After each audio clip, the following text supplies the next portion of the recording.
Success depends largely on the tools we're given and the environment that surrounds us. This is a place that offers a perfect combination of both. I do like to feel a part of where I am, and I feel very much that I am a part of where I live. Here, abundance and opportunity are the result of a robust and vibrant ecosystem, one that nurtures our soul, instills pride, and encourages us to reach our fullest potential. This is Sarasota County. Located on Florida's Gulf Coast, its physical beauty is indisputable. Sarasota's got everything here. The warm weather, the beautiful waterways. I couldn't think of a better place. You really can almost go from your workday right into vacation seamlessly any day of the week. And its spirit of entrepreneurship is undeniable. There's a place for everyone here. There is everything for everyone at different levels. The reason why we've succeeded is because there is an abundance of opportunity in Sarasota. Sarasota County is a destination of choice for those who want success in the way they do business and how they live their lives. We are recognized as one of the top places in the country to launch new business. Florida has one of the lowest tax burdens of all the states. Just being in Sarasota was critical to our success. It's definitely a referral community. So you get to know people. It's easy to grow businesses. There's a lot of wealth moving to the community, and they want to put it to work. And so I think it's a great space for startups. Cities and towns within Sarasota rank as some of the most desirable in the country. And with a low cost of living, our region is among the fastest growing in the United States. We are working and playing where other people choose to retire. What we're seeing is that people do not want to wake up one day and realize, oh, it's now finally time to retire. We want to be living in that mindset now. Encompassing nearly 600 square miles, Sarasota offers a wealth of resources, talent, and the infrastructure to support all levels of business and a wide range of industry.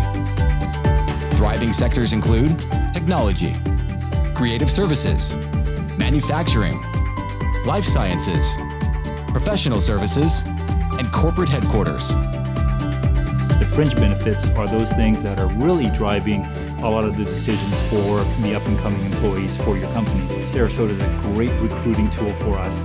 We're still really small as a community, but there are so many resources. They're all there for you, and I have to say they have truly helped me along the way. If you're looking for funding, there's resources for that. If you're looking for a partner, we've got 3 incubators. Sarasota County schools are ranked one of the highest in the state of Florida, and probably not far in ranking is one of the highest in the country. The support system for education here is equivalent to any big city you would get. Few places match the quality of life Sarasota offers. Over 35 miles of pristine beaches and a year-round supply of sunny days. Excellent shopping and an award-winning food scene. Fishing, boating, and more. Being in Florida affords you a lot of opportunity to be outdoors. There's also world-class golf, national and international sports competitions, and spring training. Sarasota County is home to the Atlanta Braves and Baltimore Orioles. Why wouldn't you want to live someplace where the sunshine is there almost every day? The beaches are incredible, the weather is incredible. You can get off of work at 5 o'clock and at 5:15 drive over the bridge and literally walk into the water. Never one to settle for status quo. We are a community always striving for better. Our citizens count among the most philanthropic in the world, and as a result, we are home to a rich and diverse array of culture, art, performance, and enlightenment. It's top-notch. We are truly an oasis of the arts. We have ballet, we have the symphony, we have opera, and of course, the theater. Sarasota County is uniquely positioned with all of the elements for success. This is an awesome place to live and work. It's just a breath of fresh air. Sarasota is just extremely special. Pursuing the best in business and the best of life. This is Sarasota County.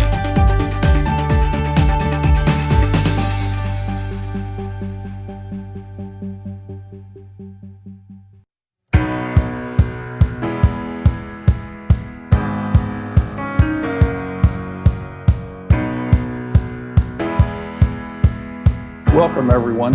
I'm Dave Bullock with the Economic Development Corporation of Sarasota County.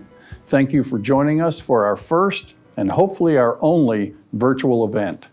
We have over 300 people logged in to join us today. The video that you just saw is being distributed to targeted cities and areas across the U.S. to showcase what all of us already know. Sarasota County is the best place to live and work. We hope you liked it as much as we do. Today, we'll be announcing the recipients of the 2020 Ringling Innovation in Creative Design Award and the Clyde Nixon Business Leadership Award. Following the awards, we will welcome our keynote speaker, Dr. Sean Snaith, to give us a post-election economic outlook presentation, and that'll be followed by your questions and Dr. Snaith's answers. Thank you, Dave.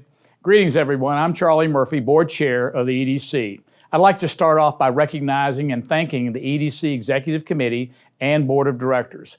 We'd also like to take a moment and thank our event sponsors. We were able to present this event to you free of charge today through their generosity. Our title sponsor, S1 Holdings. Our presenting sponsor, the law firm of Shoemaker, Loop & Kendrick. Award sponsors, Ringling School of Art and Design and Sun Hydraulics. And our gold sponsors today include Gulf Coast Community Foundation, FPL, Sarasota Memorial Hospital, Benderson Development, and Herald Tribune Media Group. Our silver sponsors are the Bank of America, the Bank of Tampa, Center State Bank, Coldwell Banker Residential Real Estate, Michael Saunders and Company, On Ideas, PGT Innovations, PNC Bank, Sarasota Bradenton International Airport, and SunTrust BB&T, now Truist. Thank you to all of our sponsors today. Without you, we couldn't do this. At this time, I'd like to introduce Dr. Larry Thompson from Ringling College of Art and Design. Larry is joining us today to present the 6th Annual Innovation in Creative Design Award. Larry, thank you for joining us. Good afternoon, everybody. I am so delighted to be here today to present this very, very special award. But first, I'd like to thank Dave Bullock, the president of the EDC, and his entire team. In addition, I am especially appreciative of the EDC Board of Directors, who decided to continue recognizing this award during these very difficult and uncertain times. Although we are not able to gather here in person today, I am proud that in this moment of COVID-19, we are able to honor innovation and creativity in this community by designating a recipient of the 6th Annual Ringling College Innovation by Creative Design Award. At Ringling College of Art and Design, we happen to know a few things about the importance of creativity to success. And that's success for the entire community, locally, nationally, internationally. At the college, we provide our students with the faculty, curricula, facilities, and the tools that enable them to learn the critical skill of melding their individual creativity with the technologies needed to meet any challenge, including, just for example, creating art, film, business plans, graphics, virtual reality assets, or even solutions to the problems facing society, such as climate change. As president of Ringling College, I am honored to present the Award for Innovation by Creative Design. And the reason is because it celebrates the values and skills we at Ringling College are dedicated to fostering in our students as they become the creative leaders of tomorrow. Now, let's go to the 2020 award. This annual award recognizes a business for an innovative product or service. Criteria for this award include a product or service that has been introduced to the market within the past 5 years, a product or service that addresses a significant market need, and one that has used a development process that embodies sound design thinking principles. After a thorough review of all applications, the winner of the award was chosen by the EDC's Executive Committee, and I was included as well. Let me tell you, choosing a winner for this award is never, ever easy. But the nominees this year were all truly worthy of being chosen and recognized for their really high level of creativity, design, and innovation. But we do have to select a winner. This year's winner has been in business in Sarasota since the early 1990s. The company was established as an architectural firm and over the years has grown significantly. It has also changed with the times. In 2014, it established a multidisciplinary design studio specializing in virtual reality, also in 3D visualization and interactive applications for urban design and urban real estate development. It grew again to create a technology branch in 2016. And to quote this winner's CEO, he says, "We are setting new standards in visual and experiential communication while transforming our clients' businesses, processes, and efficiencies. At our core, we are problem solvers, continually exploring bleeding-edge software and hardware technologies to create impactful solutions to meet industry needs." End of quote. Now, I could try to describe this technology and help you visualize this company's developments, but you know what? It's so much better to let you see it for yourself.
Ladies and gentlemen, please welcome the Ringling College 2020 Innovation by Creative Design winner, Immersa. And here to accept the award are Gary Hoyt, CEO, and Dorian V., Chief Technology Officer of Immersa. Congratulations, Gary and Dorian.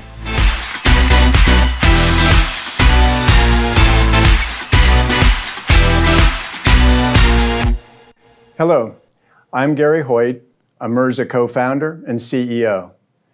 I am here with Dorian V., Emerza's CTO and also co-founder. On behalf of Emerza, I would like to thank the EDC of Sarasota County and Ringling College for the Ringling Innovation in Creative Design Award. Sarasota has a solid creative tech culture, and we're proud to be part of it.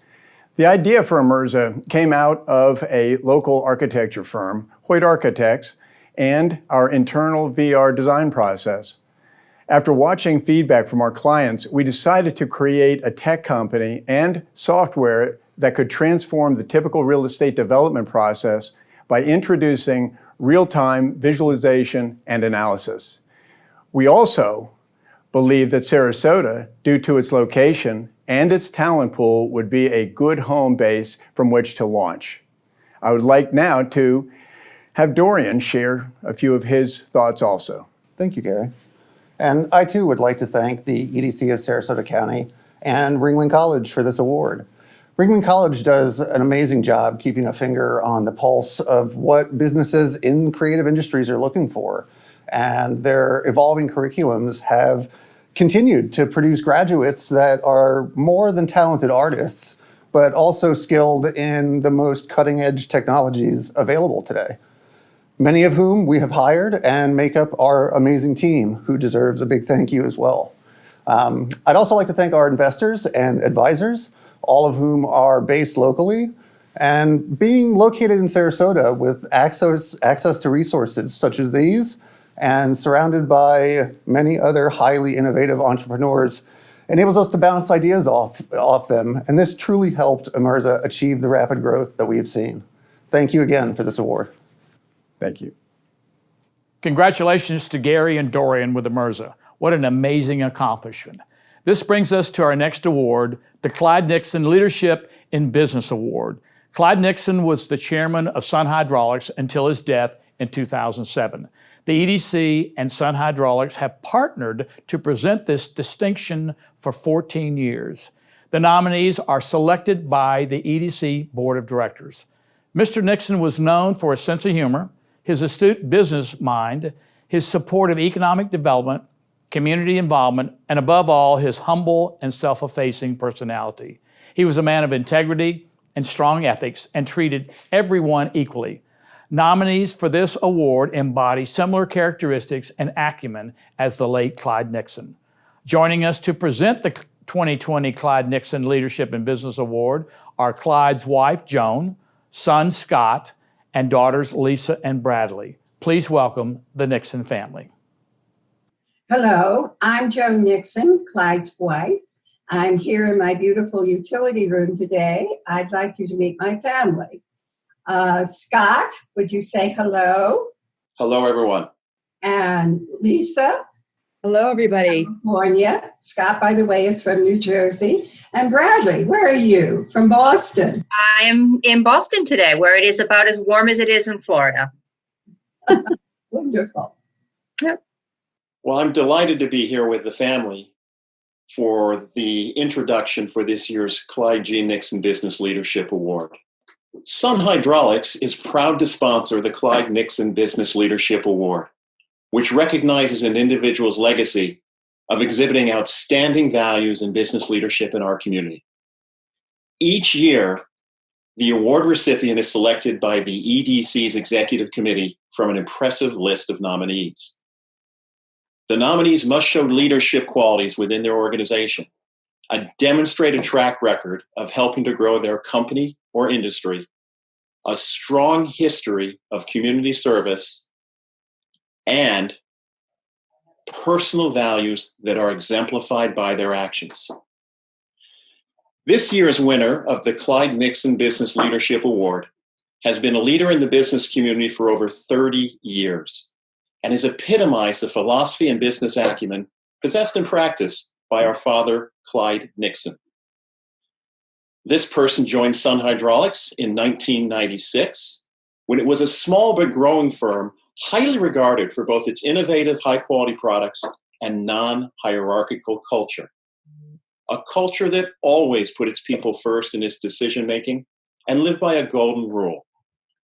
Always do what's in the long-term best interests of the company and its employees, not what's easiest in the short term. In 2000, Clyde Nixon named this person as his successor with great confidence, knowing that as CEO, he would continue to both foster that culture and grow the business. There is no better example of this leader demonstrating his commitment to his employees than the decision he made during the global financial crisis of 2007 and 2008. When other companies responded with workforce reductions and layoffs, this leader was adamant that there would be no layoffs, even when, from a purely financial standpoint, revenues did not justify keeping everyone on the payroll. Due to his courage, Sun was uniquely positioned to accelerate its growth and leadership in the marketplace when the crisis gradually eased in 2009 and 2010. While competitors struggled to both manufacture and ship products on time due to a lack of staff, Sun's skilled workforce was ready to meet all customer demands and grow their market share. Under his leadership, revenues grew by 150%. The stock price grew by more than 1,000%, and annual profits more than doubled. His humility, intellect, and pragmatism has served him well, both in the boardroom and in the community. Involvement in projects such as the Gulf Coast CEO Forum, the Sarasota Bayfront, and most recently, his role as Director, UF Innovation Station, Sarasota County, are evidence of his ongoing commitment to being involved where he can make a difference, and have resulted in meaningful benefits to the people of Sarasota County and beyond. His wisdom has been invaluable to the community and is exemplified by the quiet respect he commands wherever he goes, whether working with students, educators, business leaders, local governments, or professional organizations. He understands and appreciates the value of a good education. This is reflected in his commitment to helping students find their passion and pursue it, whether volunteering with Junior Achievement, launching programs like the Experience Engineering Luncheon, Project Lead the Way, or Talent for Tomorrow. He chooses practical projects that can help students achieve their goals. His own experience as an engineer makes him a natural mentor to students who often benefit from being reminded that whether it is an invention or a life plan, it doesn't always work out the first time. But it always presents an opportunity to rebuild, reassess, and try again. During his career, he's encountered his share of well-known and successful people. However, the stories he loves to tell are those of students he met at networking events, scholarship luncheons, and in classrooms. Students who impress them with their persistence and desire. His guidance and advice will likely include a quote or two from Yogi Berra, Vince Lombardi, or Mark Twain. And even though the young student might not be familiar with those names, they will leave the conversation knowing that he is rooting for them. He is admired and respected by all his employees, subcontractors, fellow board members, and most importantly, he is loved by his wife, Connie, and his adult children, Tiana and Brian, and 3 grandchildren, James, Jack, and Caroline. I am also among the many who have admired and respected this individual, and am fortunate to count him as a friend. While I've heard him quote Yogi Berra and Vince Lombardi, I must admit, I've never heard him quote Mark Twain. I've had the memorable experience of joining him and his son colleagues for one of their frequent lunch outings to the venerable Hobnob restaurant, bonding over juicy, greasy burgers and a few pitchers of beer. A perfect setting for someone who has no pretense, a great sense of humor, and is known to enjoy the occasional adult beverage. If the Clyde Nixon Award came with a financial stipend, I am confident this individual would arrange a trip to a Packers game and invest in a great bottle of red. The Nixon family could not be more pleased that this leader is receiving this richly deserved award, and know that his old friend Clyde would be proud and delighted. Congratulations. At this time, it is our great pleasure to present the Clyde Nixon Business Leadership Award to Mr. Alan Carlson, Regional Director of the University of Florida Innovation Station in Sarasota. A round of applause.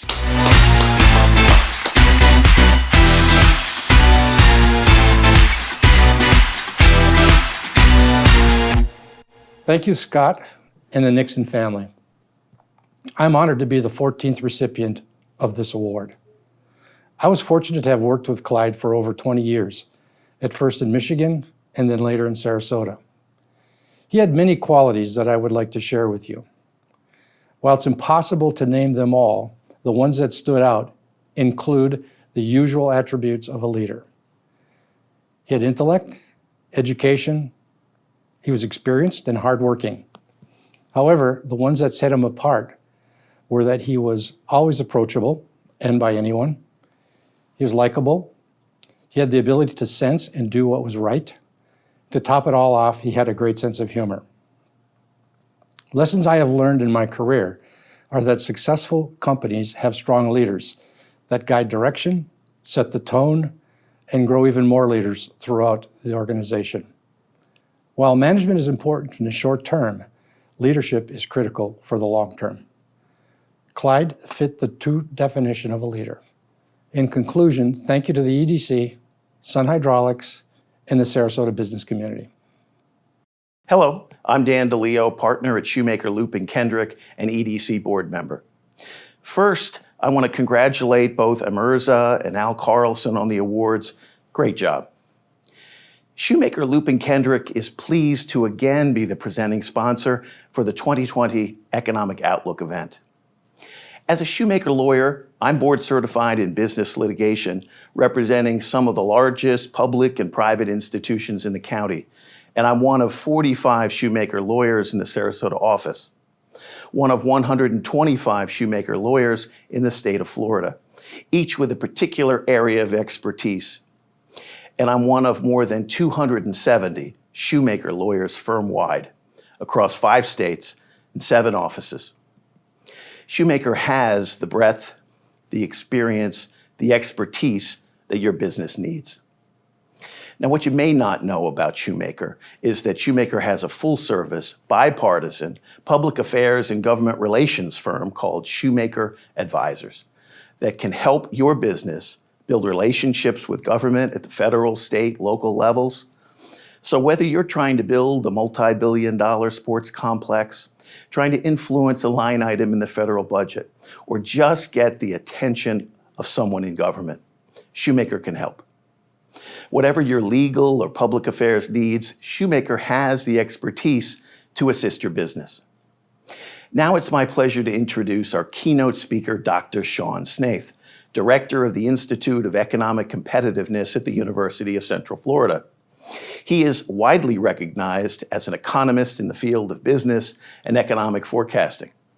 As an award-winning forecaster, researcher, and professor, he applies his academic expertise to the solution of real-world problems.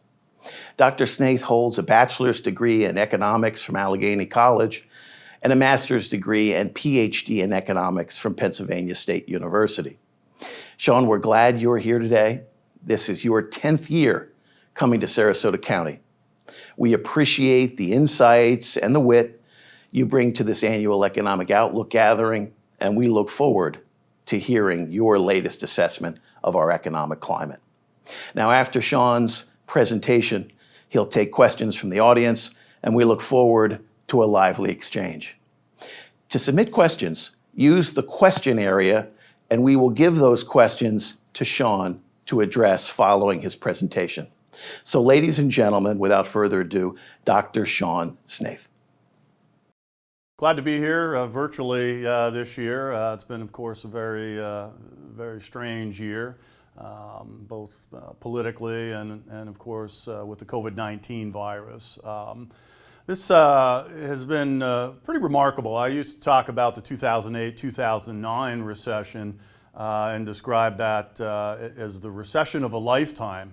But apparently I've lived too long because the recession that we just went through in 2020 was in fact deeper than the recession of 2008, 2009. So there's some similarities between the recession that we went through last go-around, which has come to be known as the Great Recession, and the recession that we just went through here in 2020. And there's also some key differences, and these are important in particular for Florida. This recession was really historic in that it was unlike any recession that preceded it. It didn't happen from within the economy. It didn't happen because there was an economic shock outside the economy that triggered changes in the economy. There wasn't a currency crisis. There wasn't a dot-com collapse. There wasn't a credit freeze. This recession was, in fact, self-inflicted. When the public health measures, the lockdowns were implemented and the government made the decision that, your business is not essential, your business is essential, those non-essential ones must shut down. There was no ambiguity about those orders. This was not the way the economy typically goes into a recession, where businesses are, kind of questioning what's happening to the demand for their products. Oh, we had a down month, or this quarter was a little bit weak. Well, let's wait and see what the next quarter would bring, and start making decisions then about layoffs and so on. But here it was instantaneous. The government said we're going to shut down. Originally it was 2 weeks. I'll come back to that in just a second. 2 weeks to flatten the curve, which we successfully did, but in the process we bulldozed the economy. That shutdown, there was no uncertainty at all for those businesses. They were no longer allowed to sell whatever goods and services they were providing. And so their revenues fell immediately to zero. It wasn't that demand started to wane a little bit and questions began to arise about the health of their business or the health of the demand for their products. They knew right away they had to shut down. And so there was no waffling or wondering, do we need to reduce hours? Do we need to furlough or lay people off? That was very clear. We're shut down. We don't need employees. And so what we saw happen there is really just unprecedented. So the 2-week shutdown stretched into, for most of the country, 2 months, much longer than that in some parts of the country still. And that pushed the economy into recession. And in fact, the National Bureau of Economic Research, the NBER, which is a think tank in Massachusetts, who puts turning points, they date the turning points of the business cycle. So they say in this month and this year we hit the peak of the cycle, which means that after that peak we were in recession. They very quickly came out and announced that the peak of our expansion occurred in February of 2020. Which meant that after February, we were in recession. And typically it's 12 or 18 months before they come out and officially announce a date, because there's uncertainty in your average recession as to when exactly it began. There was really no uncertainty, no ambiguity. The lights went out. We pulled the plug in March and in April. And so the economy plunged. And we saw in the second quarter real GDP fell by 30% at an annual rate. I mean, just a tremendously deep plunge in the production of goods and services in the economy. And so the layoffs and furloughs began, simultaneously. And so that was different than a traditional recession. In a traditional recession, businesses don't have a slow month or a slow quarter and immediately start laying people off. The labor market normally will tend to lag behind the activity in the economy itself. And so unemployment and layoffs tend to happen after the economy is in recession with some lag. And the unemployment rate typically rises fairly slowly. And that was even the case in the 2008-2009 recession. It took a year and a half really to hit the peak level of unemployment in that recession. This time around, it was a matter of weeks. Nationally, we had 30 million people plus thrown into unemployment, applying for unemployment benefits, just a massive amount of workers losing their jobs effectively all at the same time. And so this, shouldn't have come as a surprise, overwhelmed the unemployment insurance system. And so the recession, it's not been declared officially over. In my mind, I believe it ended in May, maybe June at the latest. Third quarter real GDP grew faster than 33% at the first measure, the first take on it. And so, we bounced back pretty sharply. And I would call this, or I refer to it as a bent V-shaped recovery. The V-shaped recovery implies a certain symmetry of the recovery phase to the recession phase. That is, one's a mirror image of the other. So we know exactly how deep the recession was. I don't think that the recovery is going to be exactly as sharp as that recession was. So I think it's going to be a V, but with a little longer trajectory and not quite as steep. But nonetheless, I believe it's underway, and in the third quarter we saw that data supported that thought. I think it will continue, this recovery, as long as we don't go back to these shutdowns. And so there's talk of it. I know here in Florida that the governor has said we're not going to do it. There's talk about it nationally. Some states are starting to implement these lockdowns again in various forms. But I mean, that will, if we went back and did again what we did in March and April, the first go round, we would certainly plunge back into a recession. I think it would be worse than the one that we just came out of. I think that the consequences would be far more severe, and I think it would be longer lasting, and the damage that was done I think would linger on for many years. Last time we met in person, which I think was 2019, I don't even know what year it is, quite frankly, I started to talk again about the national debt. And I'm just going to reuse these slides here. If you've attended that 2019 talk, you've heard this before. But it's something that I've written about in our U.S. forecasts at the Institute for Economic Forecasting for many years because it receives so little attention. But with the coronavirus public health lockdowns and the damage that did to the economy, we saw, the CARES Act, $2.2 trillion very quickly put into play. And we saw tax revenues plunge as businesses were shut down and people were laid off. And so the national debt has risen significantly in 2020. It was already high back in 2019. But now we're talking more than $27 trillion of debt and rising as we speak. And so this concerned me. It concerned me even more, back in 2019 as the political process was playing itself out in the start of the presidential election, because there's a couple of things that were being discussed and still are being discussed, and pending the final results of all the federal elections, some of this could actually happen. But there are politicians that were calling for new entitlement programs.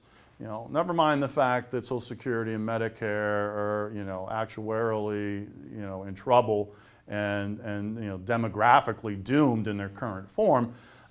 We want to add some new ones. The proposals go. That's Medicare for all, for example, or another shot at clean energy here. The Green New Deal, which is estimated by many to have a price tag in excess of $90 trillion. And I would imagine that price tag is probably significantly higher than those estimates. So where does that money come from? Well, we don't have that kind of tax revenue coming in, so we would have to run deficits to spend like that. And when you run deficits, the government has to issue debt to finance those. So you've got these new programs of existing high level of debt, and lastly, there's a fringe group, I'll say, of economists that are pushing this notion known as modern monetary theory, that at the heart of this idea is that the debt doesn't matter, that the government can continue to run up this debt and finance all these programs with no ill consequences. And so that worries me. You know, when I see all these things sort of converging and I see the debt now above $27 trillion, I start to get nervous. So what would Jay-Z have to say about our national debt in excess of $27 trillion? Well, it'd say, you know, we got 27 trillion problems, but Fitch ain't one, at least not yet. Now, some of you might have to Google that, but Fitch, of course, is one of the bond rating agencies like Moody's and Standard & Poor's. And so despite the fact that the U.S. has over $27 trillion in debt, the rating agencies still give federal debt the highest possible rating. It's AAA debt. And in fact, U.S. government debt is the ruler by which all debt is measured in terms of default risk. And it's considered to be default risk-free. So it seems like, well, you know, 27 trillion, it's not hurting our credit rating. At least it isn't yet. And that's the concern. The level of the debt doesn't really matter that much. For example, in 2010, Greece had a debt crisis. When it came to a head back then, they had a total debt of $380 billion. I mean, we run that up in a matter of weeks around these parts. I mean, but that was enough to trigger a debt crisis in Greece. Why? Because it's not the level of debt that matters, it's your ability to service the debt.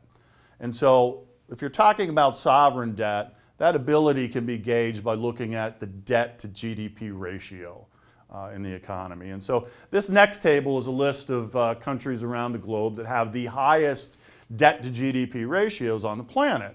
And you can see the United States is there. We're now at 137% debt to GDP. Our previous record high, that's the highest it's ever been. The previous record was post-World War II, when the debt to GDP ratio got as high as 107%. Well, we're not fighting World War II right now, but yet here we are with the debt to GDP ratio of 137 on a list of countries, quite frankly, that is not the who's who of good fiscal management around the planet. There we are with Greece and Congo and Mozambique and Jamaica. So we do have a high debt to GDP ratio, and it's rising. And that is something to be concerned about more so than what the actual level of the debt is. And I said I'd conclude this section about the national debt by drawing from Ernest Hemingway, who in The Sun Also Rises wrote an exchange between two characters, Bill Gorton and Mike Campbell. Now, Mike had gone bankrupt, and so the characters who were sitting in a bar, which is a very unusual setting in Hemingway novels, were discussing this. And Bill said, Mike, you know, well, how did you go bankrupt? And Mike responded, two ways, gradually and then suddenly. And I think it's very an apt point to make. We're not going to get a 15-year, 10-year warning from the market that there's going to be a crisis because of our national debt. These things gradually build, and then suddenly the crisis is upon you. There was no warning to Greece what was going to happen in 2010, other than the fact that their debt continued to rise, that their debt to GDP ratio continued to rise until it hit an unsustainable level. And we don't want to go where Greece had to go, you know, where they were cutting the pension payments to retirees. You know, we don't want people in this country around Social Security to suddenly get the word that, oh, your checks are going to be 50% of what they were. So here we've got to look at the U.S. budget surplus. In this case, all the numbers are negative, so these are all deficits. And you could see, you know, we used to think $1 trillion deficit was just eye-popping during the Obama-Biden administration.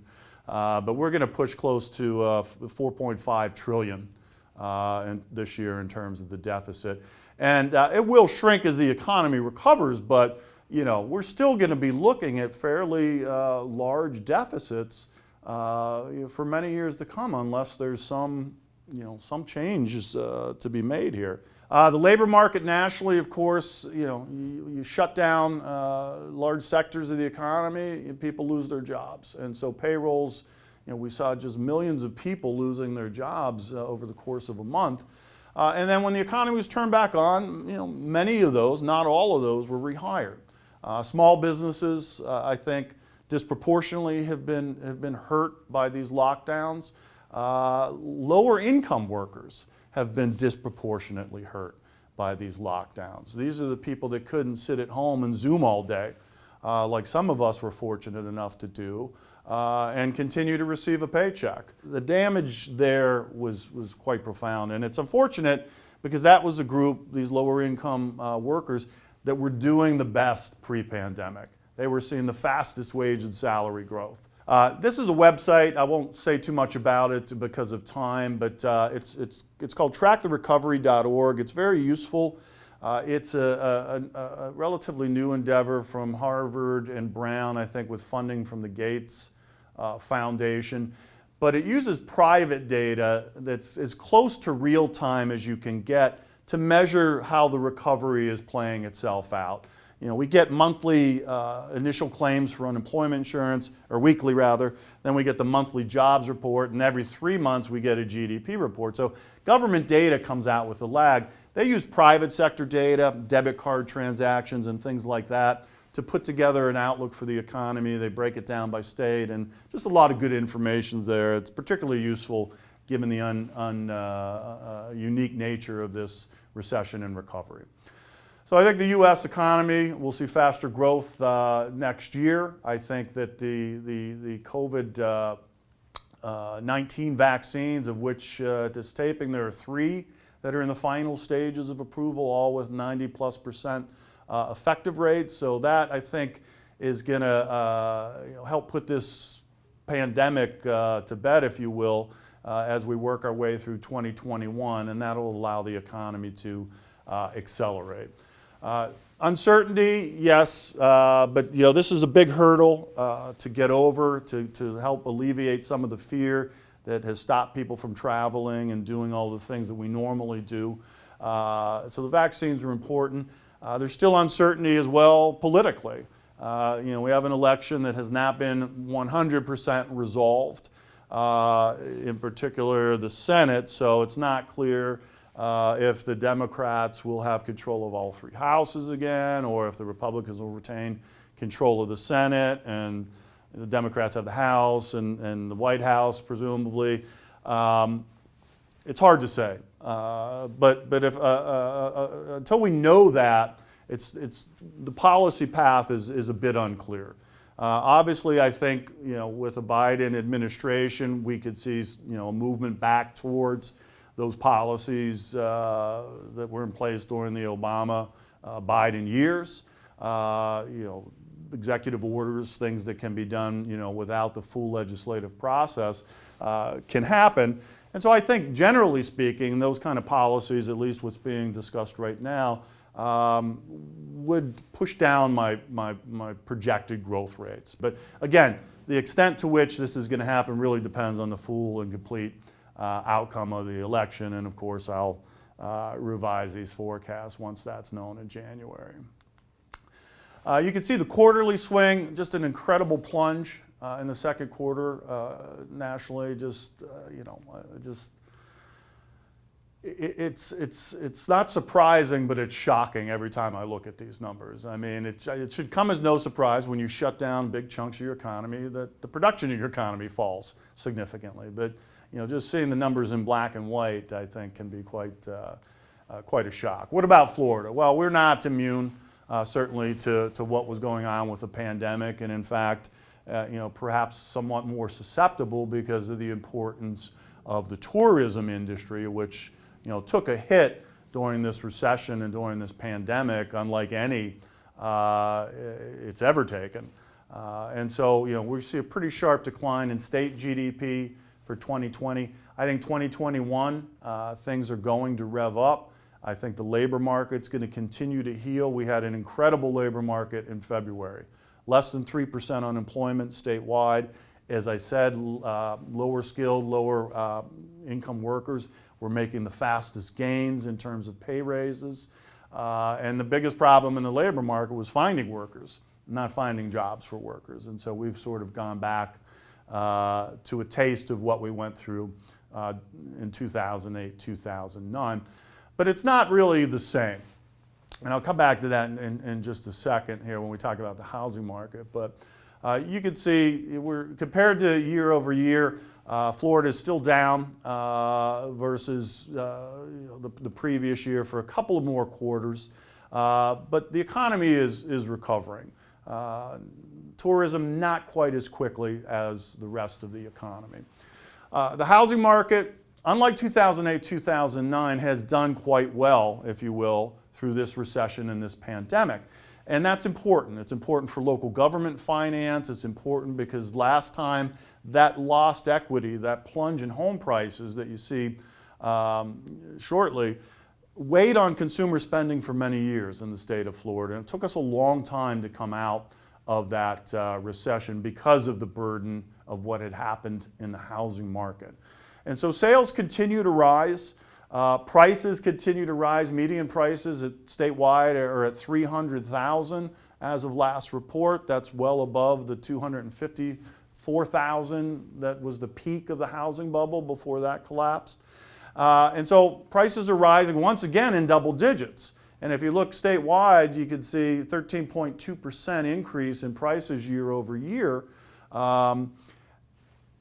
Is this again a bubble reinflating? No, because of the bottom row. There's only 2.2 months of inventory for the entire state in terms of the housing market. A balanced market should be 6 to 9 months. Sarasota, similar problem, right? And these were the same problems we had pre-pandemic. There's not enough housing.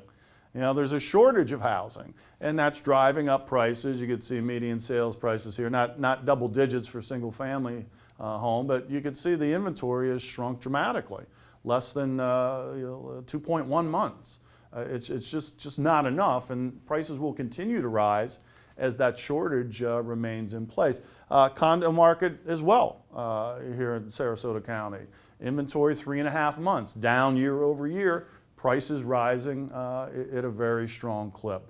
So the bottom line really in housing locally and around the state is there's not enough of it.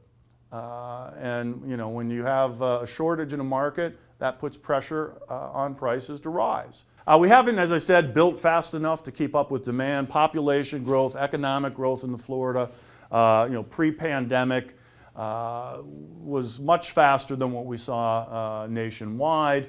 And more people, more economic activity means greater demand for housing. While all the drivers of demand were growing, the supply was not. Housing starts were plateauing from one year to the next. They might go up a little bit. But really, that's the issue in the housing market is the supply side.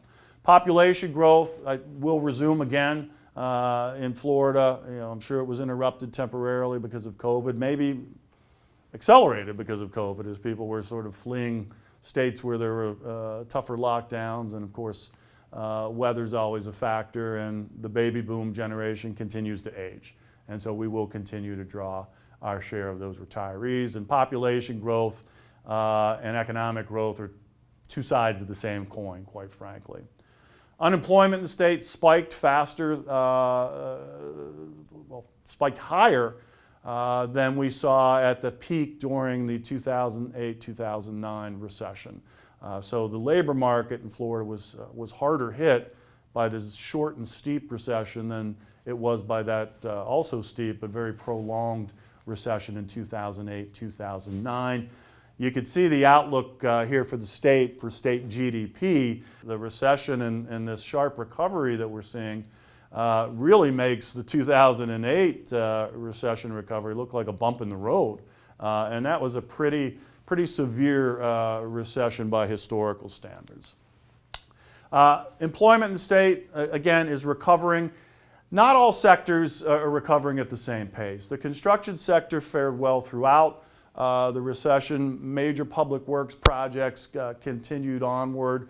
This was not something that had an impact on construction the way the last recession did. Professional business services, everybody that could Zoom kept Zooming. Most people kept their jobs. Some support services for business were impacted, and I think that's because of small business, but the recovery there is pretty good.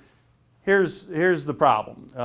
Florida's leisure and hospitality employment, that sector devastated. Air traffic plunged 98% year over year to Florida in March and April. I mean, that is as devastating as it can get in terms of visitation. Hotels shut down, conventions canceled, vacations, postponed. All of that really contributed to a tremendous blow in that sector. But the vaccines are really going to be a key to getting tourism back on its feet, and I think it will.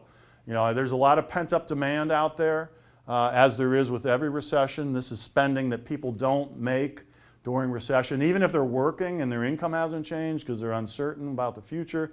And then when we get out of the recession, that pent-up demand is released and that spending happens. So not only do we have pent-up demand, I think we have pent-up demand squared, because we've not only not been spending, we've been pent up in our homes with people that were formerly known as our loved ones. Looking statewide, these are the sectors we think are going to grow over the next several years. On average, leisure and hospitality up at the top, and of course that's from a very largely depleted base of employment, because much of the job loss was in those sectors here in the state. What about Sarasota County? Again, no escaping what happened here. You could see the output of the county took a dip, a significant dip in 2020. That's going to turn around, and we're going to get back on track starting next year. I think you'll see output in the county get back to where it was pre-pandemic, probably 2022. I think it's going to take at least next year and then some. I think that the snowbird impact on the economy might be somewhat muted this year because of COVID-19.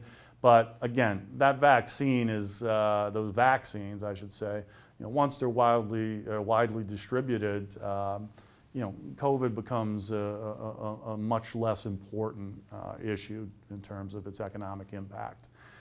Payrolls as well, the job market takes a hit, when tourism suffers the way it did. Housekeepers, clerks, et cetera, at hotels and other tourist-related establishments, furloughed, some temporary, some permanently so far. It'll take a while for the labor market to recover. I think the economy in terms of spending gets back more quickly than the labor market, because these small businesses that didn't survive these shutdowns, those proprietors, their employees, it'll take time for them to get back into the labor market. They were hurt. Disney and Delta Airlines were always going to survive this pandemic. It's the independent resale shop, the coffee shop, the family-run restaurant that didn't have cash reserves or didn't have access to capital markets that they could just batten down the hatches and close up for months at a time and come out on the other side unscathed. Population growth, I think, will continue here in Sarasota County. As I said, there may be some pause here as we work through the tail end of this COVID pandemic. But again, look at the national demographics, the age structure of the economy, the traditional draw that the county has for retirees, and then of course the jobs that creates when you have more people in a regional economy, and those workers will be moving to the area as well. And so again, government's in pretty good shape. Didn't take the hit that we saw last go round. I think the biggest problem is in the short term getting this vaccine out and distributed, and once that's done, I think housing goes back to the top of the list, and affordable housing as being the major economic challenge for the region. Our quarterly forecast publications are available on the Institute's website for free download, Florida and Metro forecast, and then the national forecast. And starting in 2021, the Florida and Metro forecast will include forecasts for every metropolitan statistical area throughout the state, including here in Sarasota. So there's something to look forward to in 2021. Thank you very much for virtually coming out to listen to me today. I look forward to the chance to see you in person next year, and I'll be happy to take any questions. Thank you, Dr. Snaith, for the informative and entertaining presentation. We're going to be taking a few questions at this time. As a reminder, if you have a question, please enter that into the questions area, and we'll start going through those now.